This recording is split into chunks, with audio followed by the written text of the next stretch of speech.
हमारे व्यस्त जीवन में ईश्वर की आवाज़।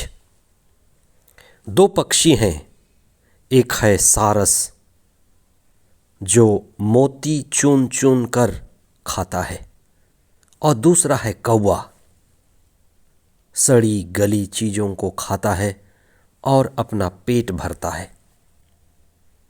हमारे जीवन में चुनाव महत्वपूर्ण है। चुनाव और समझदारी ये हमारे जीवन को ऊंचा उठाते हैं। 40 का चौथा रविवार 10 मार्च 2024। पहला पाठ दूसरा इतिहास अध्याय 36 पद संख्याएं 14 से 16 तथा 19 से 23 तक। दूसरा पाठ एफेसियों के नाम संत पौलुस का पत्र अध्याय 2 पद संख्याएं 4 से 10 तक और संत यूहन्ना का सुसमाचार अध्याय 3 पद संख्याएं 14 से 21 तक। कहते हैं समझदार और मूर्ख जब बातें करते हैं तो उनके बात करने के विषय में फर्क होता है, मुद्दा अलग अलग होता है। मूर्ख संसार और उसकी कामना की ही बातें करता है, संसार पाने में बड़ी रस भरी बातें करता है। समझदार संसार के उलझन से निकलने की बातें करता है, निवृत्ति की बातें करता है, संसार से छुटकारा और मुक्ति की बातें करता है। आज के सुसमाचार में दो गुरु आपस में संवाद कर रहे हैं।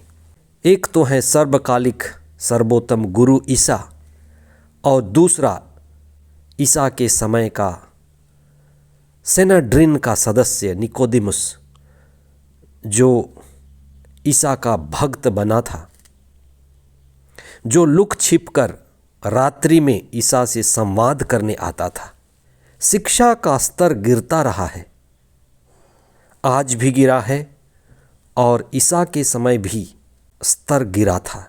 इतना गिरा था कि निकोदेमुस जो इस्राएल का गुरु था यह नहीं समझ पा रहा था कि आत्मा में पुनर्जन्म का क्या अर्थ है। आत्मिक जीवन की शुरुआत, आध्यात्मिक जन्म कहाँ और कैसे होगा, अगर उसे ही नहीं पता तो वह लोगों को क्या सिखाएगा। आज के सुसमाचार में ईसा ने कुछ महत्वपूर्ण बात कही है और पहली बात यह कि ईसा ज्योति बनकर आए हैं। ईसा ज्योति बनकर आए, लेकिन ज्योति बाहर है। अगर ज्योति बाहर है तो कोई लाभ नहीं होगा। प्रकाश बाहर है पर भीतर हृदय में अंधेरा ही अंधेरा है। आज आप इस पर चिंतन करें। आप धर्मशास्त्र पढ़ते हैं, संवाद करते हैं, धार्मिक किताबें पढ़ते हैं, प्रार्थना करते हैं। क्या ईसा हमारे जीवन के हृदय में है? और उनको हृदय में लाने का क्या उपाय है?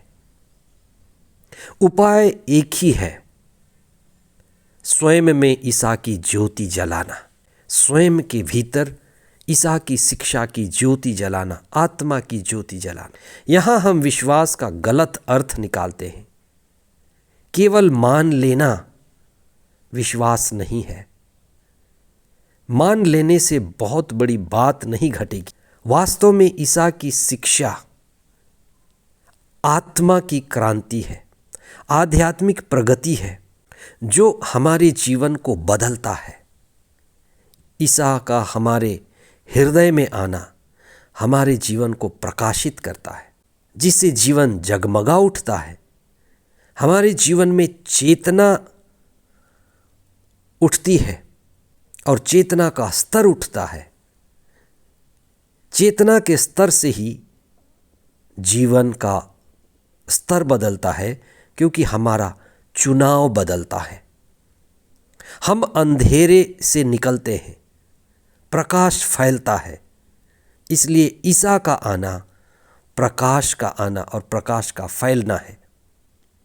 हम ईसा की इस बात पर विशेष चिंतन करें। ईसा ने कहा प्रकाश आई पर लोगों ने अंधेरे का चुनाव किया। मतलब हृदय में वही बैठा है जो पहले था, बाहर प्रकाश है पर अंधेरे में वही बैठा है। आदत नहीं बदल सकती जब तक आंतरिक प्रकाश नहीं आता। क्रोध करने वाला क्रोध करता रहेगा, शराब पीने वाला शराब पीता रहेगा, लड़ने वाला झगड़ने वाला झगड़ता रहेगा, बुरी आदत में पड़ा व्यक्ति बुरी आदत में पड़ा रहेगा, लेकिन ऊपर से प्रार्थना भी करता रहेगा, उपवास भी करता रहेगा। तो ये ईसा के वचन की क्रांति नहीं है। इसलिए विश्वास का असली अर्थ विश्वास की क्रांति है। जीवन में ईसा की शिक्षा आत्मा को प्रकाशित करती है। इसलिए प्रभु का वचन हमें प्रकाशित करने के लिए मिलता है। इसलिए हमें चिराग की तरह जलना है। ईसा ने जो कहा कि मैं संसार की ज्योति हूँ, और अंत में ये भी कहा कि तुम संसार की ज्योति हो। तो दीपक बनकर आए और दीपक जला कर गए। जब तक हमारे हृदय में दीपक न जले, हमारे विश्वास का भी अर्थ नहीं है, बपतिस्मा का भी अर्थ नहीं है। विश्वास करना यानी ईसा को केंद्र में रखना, ये सबसे महत्वपूर्ण बात है। आज के पहले और दूसरे पाठ में यह बताया गया है कि ईश्वर सारी सृष्टि से और विशेषकर मानव जाति से प्रेम करता है। ईश्वर चाहता है कि हर एक व्यक्ति मुक्ति का अनुभव करे। ईश्वर दयालु है, वो हमें कृपा देता है। इसका यह भी अर्थ है कि हमारा मानव जीवन एक अवसर है, बीज की तरह, कि हम पेड़ बन सकते हैं, फूल के पौधे की तरह कि हम खिल सकते हैं, कि हम प्रवाहित हो सकते हैं। इसलिए हम अपने जीवन को प्रभु को समर्पित करें और प्रभु की शिक्षा से स्वयं के हृदय को प्रकाशित करें। हमारा ये 40 का समय जागने का समय, स्वयं के भीतर ख्रिस्त की ज्योति जलाने का समय, अंधेरे को मिटाने का समय और अहंकार को तोड़ने का समय हो। हम प्रभु को पा सकें और हमारा प्रभु को पाने का प्रयास सतत और लगातार बना रहे। आमीन।